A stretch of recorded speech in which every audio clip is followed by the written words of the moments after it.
Sisi bisnis, seperti apa sih WIRG ini? Apakah memang cukup layak direspon sedemikian rupa oleh pasar, Putra? Ya memang secara fundamental ini kan bisnis metaverse ini kan masih baru ya seperti itu. Jadi kita Mhm. harus lihat arahnya dulu. Metaverse sendiri itu potensi monetisasi itu bagaimana seperti itu. Jadi kalau masalah kenaikan harga yang tinggi terjadi itu kan memang karena mekanisme pasar ya, kita tahu saham ini baru IPO. Kalau IPO biasanya saham-saham yang dibagikan ke retail itu kecil. Jadi ketika allotmentnya sedikit, lototnya sedikit, hanya parsial, maka yang ngejarnya terpaksa di reguler. Ketika ngejar di reguler, harganya arah selama berturut-turut seperti ya. Jadi fenomena arah berhari-hari saham-saham IPO ya banyak sekali, nggak cuma saham-saham teknologi, nggak cuma WIRG, dari dulu-dulu sering banget seperti itu. Berarti ini biasa terjadi begitu ya? Apakah akan tampak sama dengan DCII begitu ya? Sebelum-sebelumnya memang cukup signifikan kenaikannya, ini akan terjadi di WIR Asia juga, Putra?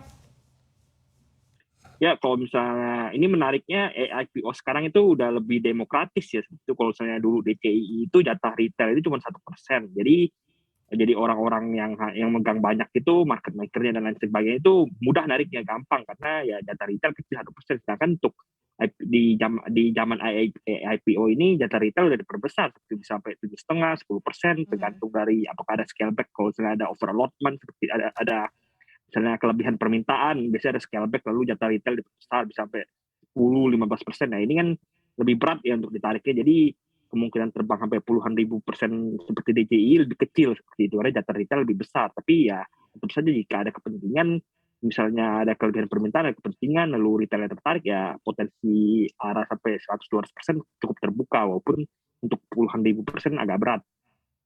Oke, ini kan yang ditawarkan adalah metaverse ya, ke depannya begitu ya, futures.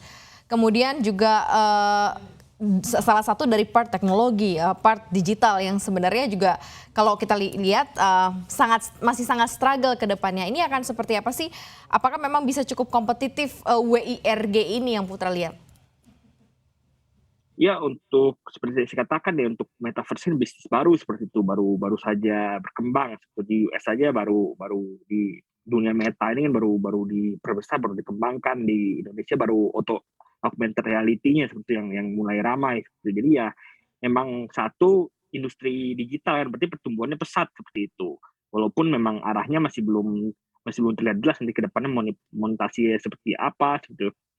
Nah, jadi ini sebenarnya ini yang menariknya itu, kalau di industri digital itu tidak memperhatikan ini mereka besar atau kecil seperti itu. Jadi kalau misalnya kecil asal inovatif dan lain sebagainya juga bisa bertumbuh besar seperti apa, bertumbuh besar secara cepat seperti itu ya. Kita bisa lihat saya seperti Goto itu kan sekarang sudah masuk big four market cap ya, seperti itu udah bersaing dengan Telkom, dengan BRI, dengan BCA ya. Yang paling mudah sendiri itu kan Goto ya, hanya Hmm. belasan tahun saja, 15 tahun itu sudah bersanding market cap-nya dengan perusahaan-perusahaan yang dinosaurus seperti itu. Jadi ya Hmm.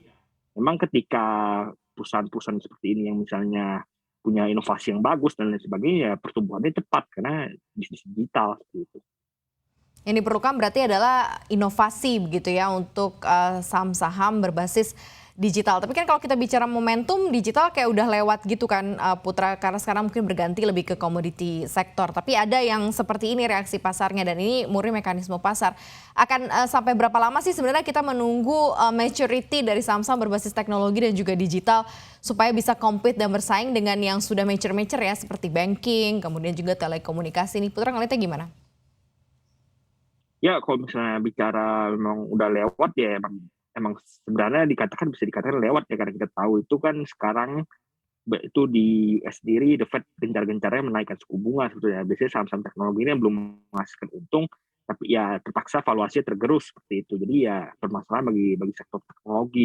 Tapi ya seperti yang saya katakan tadi, ini industri perkembangannya cepat sebetulnya. Jadi harus dipantau dipantau secara dekat sebetulnya, secara seksama, karena jika memang inovasinya bagus, ke depannya ya bisa bertumbuh cepat, nggak nyampe kalau tadi Maria katakan bisa berapa tahun ya, Gojek aja hanya perlu belasan tahun untuk tumbuh secepat ini, 10 tahun, 15 tahun, sampai sekarang jadi top 4 sebetulnya.